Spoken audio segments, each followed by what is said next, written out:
দেড় মাসের ব্যবধানে তৃতীয় দফায় ভয়াবহ বন্যার কবলে পড়েছে ফেনী ও নোয়াখালীর লাখ লাখ মানুষ। গত কয়েকদিনের ভারী বৃষ্টিপাত ও ভারতে ত্রিপুরার ডম্বুর গেট খুলে দেওয়ায় উজানের পানি প্রবেশ করে প্লাবিত হয়েছে শতাধিক গ্রাম। খালি চোখে বন্যাকে প্রাকৃতিক দুর্যোগই বলা যায়, তবে ভারতের গেট খুলে দেওয়ার পেছনে হাসিনার ষড়যন্ত্র থাকতে পারে বলেও মত কারো কারো। কারণ ভারী বৃষ্টিতে হালকা বন্যা হলেও ভারতের পানিতেই একেবারে ডুবে গেছে ফেনী ও নোয়াখালী। এ নিয়ে সোশ্যাল মিডিয়ায় নানান কথাবার্তা চলছে। কাজী নিপু নামের একজন জনপ্রিয় ব্যক্তি তার ফেসবুক অ্যাকাউন্টে লিখেছেন, ভারত ত্রিপুরার ডুম্বুর বাঁধ খুলে দিয়েছে, ফেনী জেলা ইতোমধ্যেই ভেসে গেছে। 40 বছরে এমন ঘটনা আগে কখনো ঘটেনি। শেখ হাসিনাকে তারা ভারতে বসিয়ে বাংলাদেশি বিরোধী কার্যক্রম রাখার সুযোগ দিচ্ছে। তাদের মিডিয়ায় দিনরাত বাংলাদেশ নিয়ে মিথ্যাচার প্রোপাগান্ডা চালাচ্ছে। এগুলো বিচ্ছিন্ন ঘটনা নয়, এগুলো তাদের বাংলাদেশ বিরোধী ক্যাম্পেইন। এমন নয় যে তারা বিশ্বাস করেন শেখ হাসিনাকে তারা পুনঃপ্রতিষ্ঠা করতে পারবেন, বরং তারা চাচ্ছেন শেখ হাসিনা পরবর্তী আর কোনো সরকারই যেন কোনোদিন দেশ সংস্কার করতে না পারে, বাংলাদেশ যেন আর মাথা তুলে দাঁড়াতে না পারে। তিনি বলেন, এই মহিলাটা কোনোদিনই বাংলাদেশকে ভালোবাসেনি, ভালোবাসলে দেশের মানুষের জীবন ও জীবিকা নিয়ে এভাবে খেলতে পারত না। বন্যায় কি কি ক্ষতি হয় তা নিশ্চয়ই জানেন।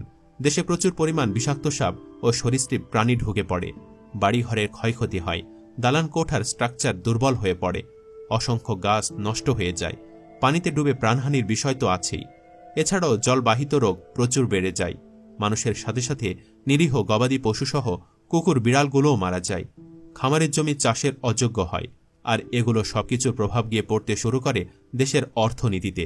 বিলিয়ন ডলার ক্ষতিপূরণ চলে যায় সরকারের ফান্ড থেকে, ফলে দেশ আবারও কয়েক বছর পিছিয়ে পড়ে। কাজী নিপু বলেন, আপনি আমরা সবাই জানি ভারত কেন অতীতে বাংলাদেশকে চাপে রেখেছে এবং এখন কেন এই প্রেশারটা হুট করেই আরও বেড়ে গেছে। আপনিও জানেন, আমরাও জানি। তবে আপনি যদি নির্দিষ্ট একটা দলের সমর্থক হন, এই ব্যাপারগুলো দেখেও না দেখার ভান করে থাকতে চাইবেন। ভারত কোনো নোটিশ ছাড়াই তাদের ডুম্বুর গেট খুলে দেওয়াতে ফেনীসহ নিকটবর্তী সব জেলাতে ভয়াবহ বিপর্যয় দেখা দিয়েছে। ঘরের ভেতর পানি প্রবেশ করায় অনেকে চৌকি উঁচু করে কোনোরকম বসবাস করছেন।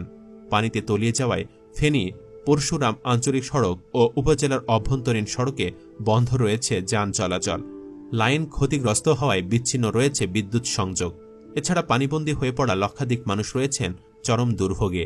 ফেনী পানি উন্নয়ন বোর্ডের উপবিভাগীয় প্রকৌশলী মোহাম্মদ আবুল কাশেম বলেন, 2 আগস্ট মুহুরী, কহুয়া ও সিলোনিয়া নদীর বন্যা নিয়ন্ত্রণ বাঁধের 17 অংশে ভাঙ্গনের সৃষ্টি হয়।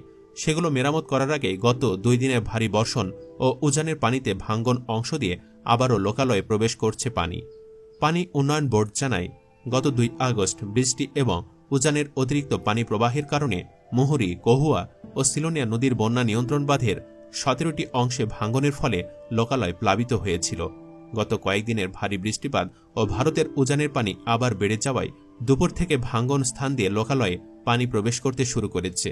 রাস্তাঘাট, ঘরবাড়ি, ফসলি জমি ও মাছের ঘের পানিতে তলিয়ে গেছে এবং লোকালয় পানি ঢুকে 2 উপজেলার প্রায় 25,000 পরিবার পানিবন্দী রয়েছেন। বাসিন্দাদের অভিযোগ, জুলাইয়ের বন্যায় আমন ধানের বীজতলা নষ্ট হয়ে বড় লোকসান হয়েছিল কৃষকদের। এরপর ক্ষতি কাটিয়ে আবারও বীজ বুনেছে কৃষকরা। এখন সে চারা তুলে রোপণের সময়, কিন্তু 1 মাসের ব্যবধানে তৃতীয়বার বন্যার কবলে পড়ে সে বীজ এখন পানিতে তলিয়ে গেছে। 2-1 দিনে যদি পানি না নামে তাহলে এবারে চারাও আর কাজে লাগাতে পারবে না কৃষকরা। পরশুরামের কালীকৃষ্ণনগর এলাকার বাসিন্দা মোহাম্মদ শাহিন জানান, অল্প কয়েকদিনের ব্যবধানে ঘরবাড়ি 3 বার পানিতে তলিয়ে গেছে। এলাকার সব মানুষ কষ্টে আছে, বাড়িঘর সব ডুবে গেছে। বীরচন্দ্রনগর এলাকার বাসিন্দা আসাদুজ্জামান বলেন, এলাকা উঁচু হওয়ায় সাধারণত বন্যার পানি প্রবেশ করে না, কিন্তু এবার ভারী বর্ষণে ঘর পর্যন্ত পানিতে তলিয়ে গেছে। ফুলগাজী উপজেলার নীলক্ষী এলাকার কৃষক তহিদুল বলেন, বন্যায় ধানের বীজতলা পানিতে তলিয়ে গেছে। নতুন করে বীজতলা তৈরি করে রোপণের কয়েকদিন পরে আবারও পানিতে ডুবে যায়। গত 2 দিনের ভারী বৃষ্টিতে এখন নতুন করে সব জমি পানিতে তলিয়ে আছে। পরশুরাম উপজেলা নির্বাহী কর্মকর্তা আফরোজা হাবিব শাপলা বলেন, উপজেলার বিভিন্ন এলাকায় নদীর 12টি ভাঙ্গন অংশ দিয়ে লোকালয়ে পানি প্রবেশ করছে। এতে অর্ধশতাধিক গ্রাম প্লাবিত হয়ে লক্ষাধিক মানুষ পানিবন্দী হয়ে পড়েছেন। নদীর পানি বিপদসীমার 55 সেন্টিমিটার ওপর দিয়ে প্রবাহিত হচ্ছে। দুর্যোগ মোকাবেলায় 500 প্যাকেট শুকনো খাবার ও 50 টন চাল মজুত রয়েছে। অপরদিকে টানা বর্ষণ, আধুনিক পানি নিষ্কাশন ব্যবস্থা না থাকা এবং খাল দখলের ফলে সৃষ্ট জলাবদ্ধতায় ভয়াবহ বন্যার সাক্ষী হতে যাচ্ছে জেলা শহরসহ পুরো নোয়াখালীবাসী। ইতোমধ্যে নোয়াখালী পৌরসভা সহ প্রায় সব উপজেলা পানিতে ভাসছে। গত এক সপ্তাহের টানা বৃষ্টিতে নোয়াখালী জেলা শহরে জলাবদ্ধতা বন্যার আকার ধারণ করেছে। ডুবে গেছে শহরের প্রায় সবকটি গুরুত্বপূর্ণ সড়ক, বাসা বাড়িতেও ঢুকছে পানি। এতে চরম দুর্ভোগে পড়েছে পৌর এলাকার প্রায় লক্ষাধিক মানুষ। জেলা শহর মাইজদির বিভিন্ন দপ্তর সংলগ্ন এলাকা ঘুরে দেখা গেছে জলাবদ্ধতা কবলিত রয়েছে জেলা প্রশাসক কার্যালয়ের নিচের কক্ষ, পুলিশ সুপারের কার্যালয়, জেলা আবহাওয়া অফিস, জেলা মৎস্য office, press club, red crescent, BRDB mats, বিদ্যুৎ অফিস, সাব রেজিস্ট্রি অফিসের রেকর্ড কক্ষ, শহীদ ভুলু স্টেডিয়াম, বন বিভাগের বাংলো, নোয়াখালী সরকারি কলেজ, মাইজদি সরকারি টেকনিক্যাল স্কুল অ্যান্ড কলেজ সহ গুরুত্বপূর্ণ সরকারি বেসরকারি অনেক অফিস।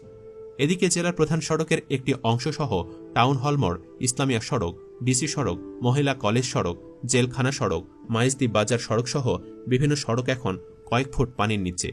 এতে ভোগান্তিতে পড়েছেন জীবিকার তাগিদে বের হওয়া শ্রমজীবী কর্মজীবী মানুষ। স্থানীয়রা বলছেন, পর্যাপ্ত ড্রেনেজ ব্যবস্থার অভাবে এবং পানি নিষ্কাশনে নালাগুলো ভরাট হয়ে যাওয়ায় শহরবাসীর এ দুর্ভোগ। কর্তৃপক্ষের উদাসীনতাকে দায়ী করছেন অনেকে। দেশের প্রথম শ্রেণীর পৌরসভাগুলোর একটি। দীর্ঘদিন ধরে এ শহরে জলাবদ্ধতা নিরসনে পৌর কর্তৃপক্ষ কোনো কার্যকরী ব্যবস্থা নেয়নি। সুপ্রিয় দর্শক, নেটিজেনদের মতো আপনিও কি ভারতের এভাবে ডম্বুর গেট খুলে দেওয়ার পেছনে হাসিনার দায় দেখছেন? হা বা না লিখে কমেন্টে জানাতে পারেন মতামত। আর অবশ্যই ভিডিওটি লাইক ও শেয়ার করুন। ধন্যবাদ।